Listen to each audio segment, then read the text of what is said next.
Hey, bonjour tout le monde, bienvenue à notre capsule. Merci d'être là avec nous aujourd'hui. On va continuer sur le psaume 23.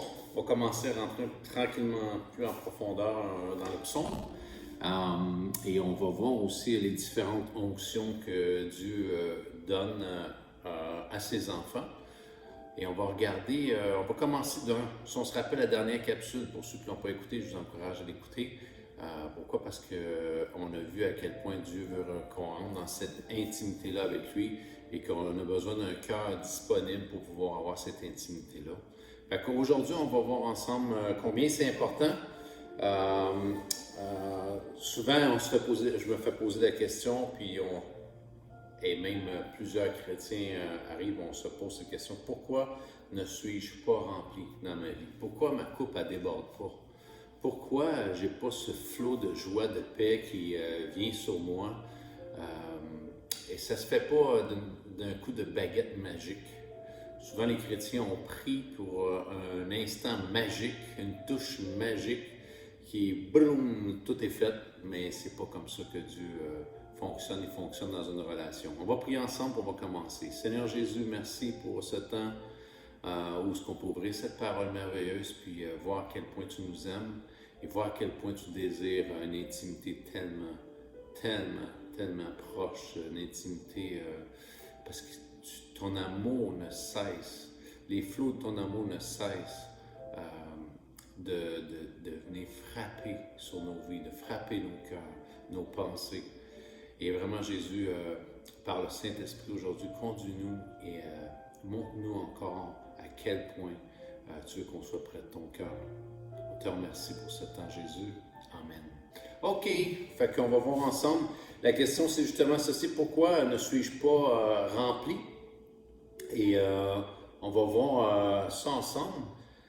Pour être rempli, il faut d'abord avoir été vidé. Il faut qu'il y ait un vide qui se fasse dans le sens que je dois faire de la place à Dieu. C'est un peu comme dans ton entrepôt. Si tu n'as plus de place dans l'entrepôt, tu veux faire la place à de nouvelles choses. Ce que tu fais le ménage et tu sors tout ce qui n'est pas bon et tu sors ça de là, tout ce qui n'est pas utile. Et tout simplement, tu fais de la place au nouveau. C'est la même chose dans nos cœurs, on doit faire de la place. On doit être vidé. Je pense juste à Moïse. Si vous connaissez l'histoire de Moïse, vous avez vu le film avec Moïse. Moïse était pendant une quarantaine d'années en Égypte. Il a reçu la mentalité de l'Égypte, comment l'Égypte pensait, la façon de penser des hommes en Égypte. Et après ça, quand il y a une rencontre avec Dieu, tout ça, il était 40 ans dans le désert. Et il a travaillé comme berger.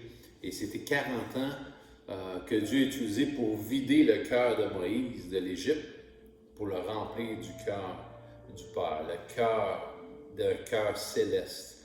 Et autrement dit, il a fallu qu'il soit vidé de l'Égypte pour être remplacé par l'éternité, remplacé par les préceptes du ciel, la mentalité du ciel, du royaume de Dieu. Et ça, c'est important. Et pour être vidé, rien de mieux qu'une soumission puis l'abandon. On a parlé d'humilité encore l'autre fois, de capituler avec Dieu. Ça permet à Dieu tout simplement de venir dans ma vie et d'implanter de restructurer, autrement dit, mes pensées, mon cœur, les orienter vers la source ultime qui est le ciel, qui est le royaume de Dieu. Dieu connaît avec précision toutes les choses et c'est important de se rappeler que Dieu, les gens, il les connaît par cœur, connaît mes pensées, les paroles, les actions, les dispositions de cœur. Dieu sonde mon cœur. Il connaît même déjà d'avance ce qui va sortir. Il connaît d'avance qu'est-ce qui va se passer demain, après-demain. Les projets et tout ce qui occupe ma vie et tout ce qui occupe mes pensées. Dieu connaît toutes ces choses-là. C'est pour ça que si on abandonne volontairement toute chose à Dieu, ça lui permet de venir travailler dans ma vie. Tant qu'il n'y a pas d'abandon, il n'y aura rien qui va prendre place dans ma vie. Jésus dit, si tu veux garder ta vie, tu vas la perdre. Mais si tu la perds à cause de moi, tu vas la retrouver. Il y a une vie là, qu'on ne pourra jamais connaître en dehors de ce que, si je ne laisse pas ma vie, autrement dit, si je désire garder ma vie pour ce monde, je vais la perdre. Mais si je la dépose au pied de Jésus-Christ et que lui prend en charge ma vie, comme j'ai fait de la place dans mon cœur, mes pensées, c'est incroyable, je vais expérimenter une vie d'abondance avec lui. Et aussi, refuser de capituler avec Dieu, autrement dit, refuser de lui faire de la place, enlève tout espoir à être rempli du cœur de Dieu. Pourquoi? Parce que Dieu n'ira jamais à l'encontre de ma volonté. Je choisis toujours. J'ai le choix aujourd'hui d'être rempli de l'amour de Dieu ou d'être rempli de l'amour de ce monde. Mais le fruit de l'amour de ce monde, il est beaucoup plus amer. Tandis que le fruit du royaume de Dieu, c'est une autre chose. C'est une autre chose. C'est pour ça que le psaume 23, il nous assure que David, il a réalisé combien c'était important d'être rempli, d'avoir l'onction de Dieu, autrement dit, l'huile versée sur sa tête. Pourquoi? Parce que sa coupe ne déborderait jamais si l'onction n'était pas déversée sur sa tête. L'onction, c'est la présence de Dieu. Et en passant la présence de Dieu, on pense toujours à une présence mystique. Oui, Dieu s'est présenté, si on regarde dans l'Ancien Testament, un buisson ardent, sous une nuée, c'est différentes façons, mais la présence de Dieu, on parle de la parole de Dieu. La Bible, la parole de Dieu, c'est la présence même de Dieu. C'est au-delà, comme j'ai partagé il n'y a pas longtemps dans une des capsules, c'est pas nécessairement juste je vais lire 20 chapitres, c'est de s'arrêter, de laisser Dieu parler au travers de sa parole à mon cœur et venir établir des choses dans mon cœur. Et c'est pour ça que Dieu dit, je veux te vider de tes pensées naturelles, je veux te vider de ta façon de voir que tu as eue dans toute ta vie.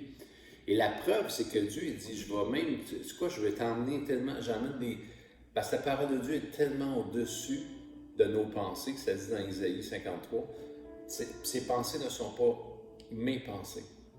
Les voix de Dieu ne sont pas mes voix. Et c'est pour ça que Dieu va nous challenger tout le temps. Il va toujours nous lancer le défi et il va péter nos concepts, autrement dit. C'est pour ça que si je ne fais pas de la place dans mon cœur, je vais toujours me battre avec la parole de Dieu. Je vais me battre avec ce que Dieu veut établir dans ma vie. Et pendant ce temps-là, ça veut dire tout simplement mon cœur est rempli d'autres choses et je ne veux pas me laisser remplir du cœur de Dieu. Je donne juste un précepte vraiment simple. Jésus dit, si on frappe sur la joue, présente-lui l'autre joue. Naturellement, ça marche pas ça. Là. Ou un autre concept, je pense à un précepte de la parole de Dieu. Celui qui épargne à l'excès s'appauvrit, mais celui qui donne s'enrichit. Combien aujourd'hui on nous enseigne dans ce monde, épargne pour ta vie, ta retraite. Mais Dieu dit non. Ça, c'est des principes juste de ce monde. Tu peux épargner d'une façon logique, mais Dieu dit, si tu ne donnes pas, tu t'appauvris. Pourquoi? Parce que Dieu dit, ça va au-delà. Tu t'appauvris même dans le ciel pour l'éternité. Et il y a plein de préceptes comme ça. C'est pour ça que je dois me laisser remplir et Dieu va tout simplement challenger ma vie à avoir des pensées célestes et non des pensées terrestres. Dieu qui remplit l'univers ne pourrait-il pas remplir vos cœurs? Si Dieu remplit l'univers, on regarde la nature, on regarde ces choses-là, et l'homme est en train de détruire la nature que Dieu a créée. Mais quand on regarde comment c'est tellement beau, ces choses-là, Dieu a rempli l'univers, mais Dieu veut remplir ton cœur. Imagine comment c'est beau, on tombe en admiration. Moi, le bord de la mer, les vagues, les oiseaux, je regarde tout ce qui est fait, c'est comme, wow! Dans la forêt, au-dessus de montagne, c'est le ciel, le coucher de soleil. Je regarde la création de Dieu, tout ce qui est les animaux, comment c'est incroyable. Et l'homme, l'être humain, comment il est fait d'une façon incroyable, complexe. La beauté de toutes ces choses-là, Dieu dit, hey, moi, au-delà de tout ça, moi, je veux remplir ton cœur. Remplis ton cœur de qui je suis pour toi. Certains disent, mais qu'est-ce que Dieu attend pour me remplir?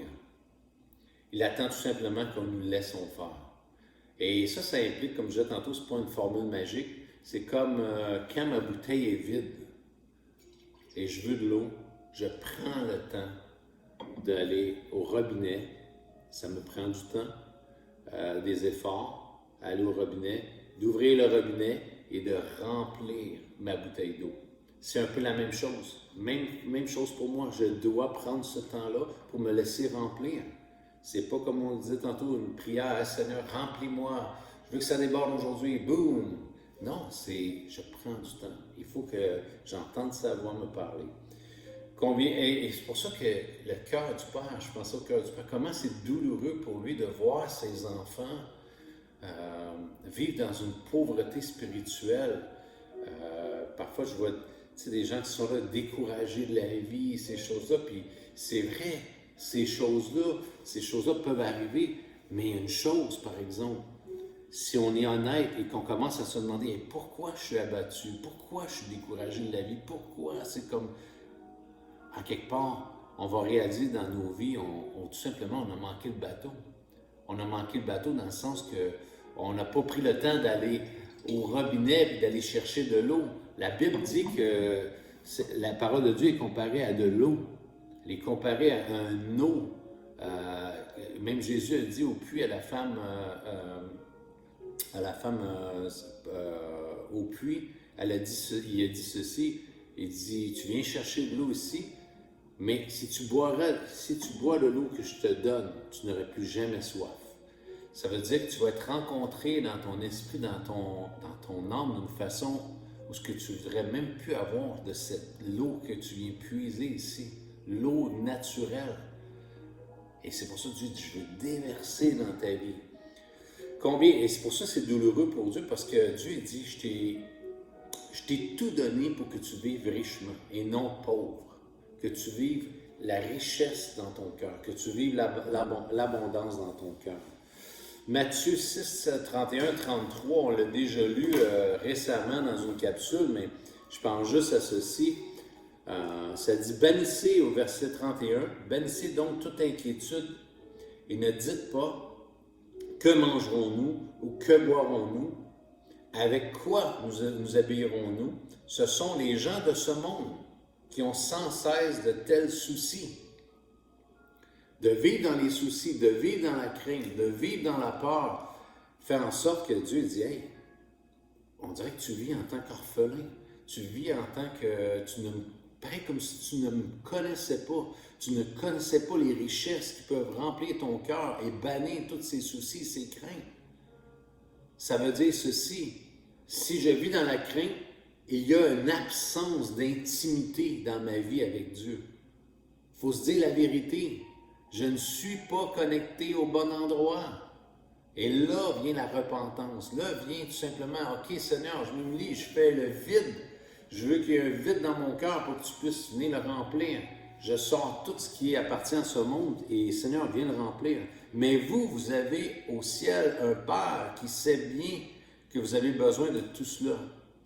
Préoccupez-vous donc en premier lieu du règne de Dieu et de ce qui est juste à ses yeux, alors tout le reste vous sera donné par-dessus le marché. Ne vous mettez pas en souci pour le lendemain. Tu sais, c'est des principes élémentaires, moi je crois, pour la vie chrétienne, et c'est pour ça qu'un chrétien qui vit pauvre dans ses pensées, qui vit influencé que par les nouvelles de ce monde, exemple les nouvelles du COVID, qui sont là constamment, qui amènent les gens, et c'est incroyable comment j'entends de gens me dire, c'est incroyable, ils vivent dans la crainte, la peur. Et Seigneur, je prie qu'on puisse saisir vraiment les richesses du royaume, qu'on puisse s'emparer de ce qui nous appartient en tant qu'enfants de Dieu.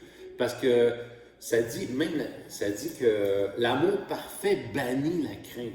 On voit ça dans 1 Jean 4, 18. L'amour parfait bannit la crainte. Ça veut dire que je ne vis pas dans l'harmonie, dans l'amour de Dieu. Je ne vis pas connecté à son cœur si je vis dans la crainte et la peur et les soucis. Il faut que tout simplement, en tant qu'enfant de Dieu, je dise, hey, Seigneur, je me repens, je change d'attitude mentale, je vide, je ne laisse plus de place aux choses de ce monde, à la peur qui est communiquée dans ce monde, et je laisse la place uniquement à la sécurité de Dieu, à la paix de Dieu prendre place dans mon cœur.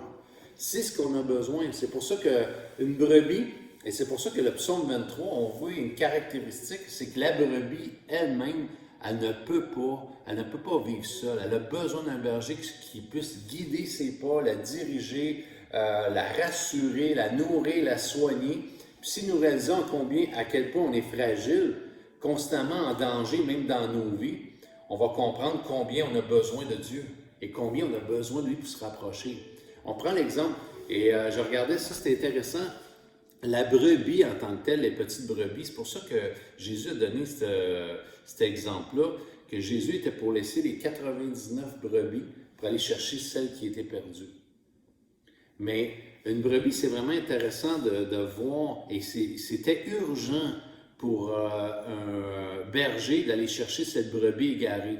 Pourquoi? Parce qu'une petite brebis, on sait que les loups, il y avait plein de prédateurs, mais une chose qui est intéressante, la manière qu'elle est faite, la brebis, elle a un estomac un peu comme une vache, et son estomac est séparé en 4.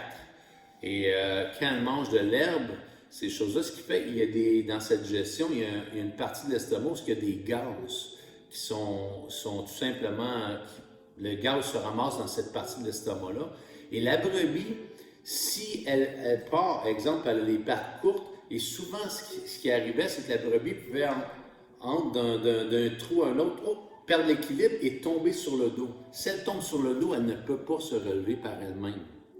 Elle ne peut pas le faire par elle-même. Elle a besoin du berger pour la remettre sur ses 4 pattes. Et le berger, il sait à combien le temps est très, très précieux pour ça. Pourquoi? Parce qu'une brebis, elle a à peu près 3-4 heures qu'elle peut vivre sur le dos. Après ça, elle va mourir. Elle va mourir, elle va suffoquer. Pourquoi? Parce que la pression de cet estomac rempli de gaz, cette partie-là, vient presser ses poumons et va empêcher, tout simplement, ça va presser sur ses poumons et elle va mourir asphyxiée. Fait que le berger s'empresse d'aller trouver cette brebis-là, de la remettre sur ses pattes. Et c'est vraiment intéressant parce que le berger prenait la brebis par un peu le cou et la partie en arrière, il la prenait et la ramenait sur ses pattes. Mais vraiment intéressant, elle est déséquilibrée, là. Il la met entre ses 2 jambes et il la tient avec ses 2 jambes et lui tient la tête. Juste le temps qu'elle reprenne son équilibre, parce qu'aussi il y a des gaz et tout, et ce qui fait en sorte qu'elle est faible. Fait qu'il la tient, tranquillement il avance à ses jambes, ses pieds, et elle marche tranquillement en haut pour essayer de retrouver son équilibre. Il lui tient la tête. Si elle part puis elle retombe, il la reprend, même il ne la laisse pas tomber, et il marche près d'elle puis il lui tient la tête. Et s'il voit qu'elle veut se débalancer, il ramène sa tête. Et c'est constamment ça que Dieu veut faire avec vos vies, ma vie, pour ses enfants. Dieu dit, je veux marcher, jeter entre mes jambes ici. Quand tu es tombé, quand tu vis dans la peur, tu es sur le bord, tu as la crainte, tu as l'angoisse qui est là. Dieu dit, je suis là pour te relever. Mais viens, laisse-toi prendre par moi. Laisse-moi poser mes mains sur le bord de ta tête. Je vais te conduire. Et là, je vais rassurer ton pas. Puis là, tout d'un coup, tranquillement, il enlève ses mains, enlève ses pieds, puis la brebis commence à marcher normalement. C'est ce que Dieu veut faire pour vos vies. Dieu ne veut pas que vous restiez couché sur le dos comme ça, puis que vous mouriez asphyxié par les peurs, la peur du COVID, la peur, l'angoisse que vous vivez, la peur, l'incertitude par rapport à votre travail, peut-être même à propos de votre santé. Dieu dit non, je vais prendre soin de toi, je suis le bon berger, je suis là pour toi, je veux te rassurer, je veux t'emmener à marcher et je suis là pour toi. C'est le cœur de Dieu. C'est vraiment intéressant de voir ça. C'est pour ça que le berger est là pour donner sa vie pour ses brebis. Jésus dit dans Jean 10, 11, « Je suis le bon berger donne sa vie pour ses brebis. » S'il vous plaît, ne doutez pas du bon berger sur vos vies. Dieu vous aime. Il est avec vous dans tout ce que vous vivez. Rapprochez-vous de lui. Ayez un bon temps. Que Dieu vous bénisse abondamment. Merci d'avoir été des nôtres.